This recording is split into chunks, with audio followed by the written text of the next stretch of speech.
ನಿಮ್ಮೆಲ್ಲರಿಗೂ ಗೊತ್ತಿರೋ ಹಾಗೆ ನಮ್ಮ ಮೈಸೂರು ಹಾಗೂ ಕೊಡಗು ಕ್ಷೇತ್ರದ ನಿಮ್ಮ ಭಾರತೀಯ ಜನತಾ ಪಾರ್ಟಿಯ ಒಂದು ಅಭ್ಯರ್ಥಿ ನಮ್ಮ ಒಂದು ಇದಕ್ಕಾಗಿ ಬಂದಿದೆ. ನಾನು ಈ ಸೂಚನೆ ಬಂದಿದ್ದ ನಂತರನೇ ಹಲವಾರು ಪ್ರಶ್ನೆಗಳನ್ನು ಎದ್ದು ಬಂತು. ಏನಕ್ಕೆ ಇವರು ರಾಜಕೀಯ ಕ್ಷೇತ್ರದಲ್ಲಿ ಹೋಗ್ತಾ ಇದ್ದಾರೆ, ಅಲ್ಲಿ ಅಷ್ಟೊಂದು ಒಂದು ಅವಮಾನ ಮಾಡ್ತಾರೆ, ದ್ವೇಷ ಇರ್ಬೋದು, ಅದರದೇ ಅನ್ನೋ ಕಷ್ಟಗಳು ಇರ್ಬೋದು, ಅದು ಒಂದು ಭಾಗ.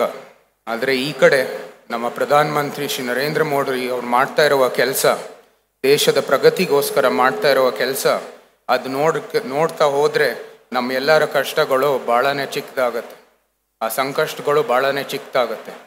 ಅವರೇ ನಮಗೆ ಸ್ಫೂರ್ತಿ. ಅವ್ರು ಮಾಡ್ತಾ ಇರುವ ಕೆಲಸ ನಾವು ನೋಡ್ದು ಹೋದರೆ ನಮ್ಮ ಕಷ್ಟಗಳು ಎಲ್ಲ ಅದು ಉದುರು ಹೋಗುತ್ತೆ, ಏನೂ ಇಲ್ಲವೇ ಇಲ್ಲ ಅದ್ರ ಮುಂದೆ.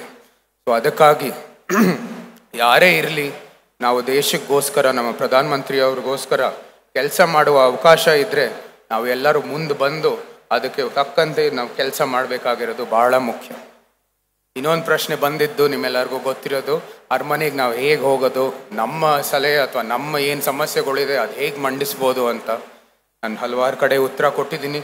ನನ್ನ ಕಚೇರಿ ಆಚೆ ಇದೆ, ಅದು ಅರಮನೆಗೆ ದಯವಿಟ್ಟು ಬನ್ನಿ, ಅಲ್ಲೂ ನಿಮಗೆ ಯಾವತ್ತೂ ಸ್ವಾಗತ ಇದೆ. ದಸರಾಗೆ ಬನ್ನಿ, ಅರಮನೆ ಲೈಟಿಂಗ್ಗೋಸ್ಕರ ಬನ್ನಿ, ನಮ್ಮ ಹಲವಾರು ದೇವಸ್ಥಾನಕ್ಕೋಸ್ಕರ ದರ್ಶನಕ್ಕೆ ಬನ್ನಿ. ಆದರೆ ಸಂಸದ ಒಂದು ಅವತಾರದಲ್ಲಿ ಏನೇ ಆದರೂ ಒಂದು ಕೆಲಸ ಇದ್ದರೆ ನಮ್ಮ ಕಚೇರಿ ಆಚೆನೇ ಇದೆ. ಅದು ನನ್ನ ಕಚೇರಿ ಅಲ್ಲ, ನಿಮ್ಮದೇ ಕಚೇರಿ ಅಂತ ಅಂದ್ಕೊಂಡು ದಯವಿಟ್ಟು ಬಂದು ನಿಮ್ಮೆಲ್ಲರ ಪ್ರಶ್ನೆ, ನಿಮ್ಮೆಲ್ಲರ ಸಲಹೆ, ನಿಮ್ಮೆಲ್ಲರ ಸಮಸ್ಯೆಗಳನ್ನು ಅಲ್ಲಿ ಮಂಡಿಸಿ ನಿಮ್ಮ ಸಂವಾದ, ನಿಮ್ಮ ಸಮಾವೇಶದೊಂದಿಗೆ ಅದನ್ನ ಪರಿಹರಿಸ್ತಾ ಮುಂದುವರಿಯೋಣ.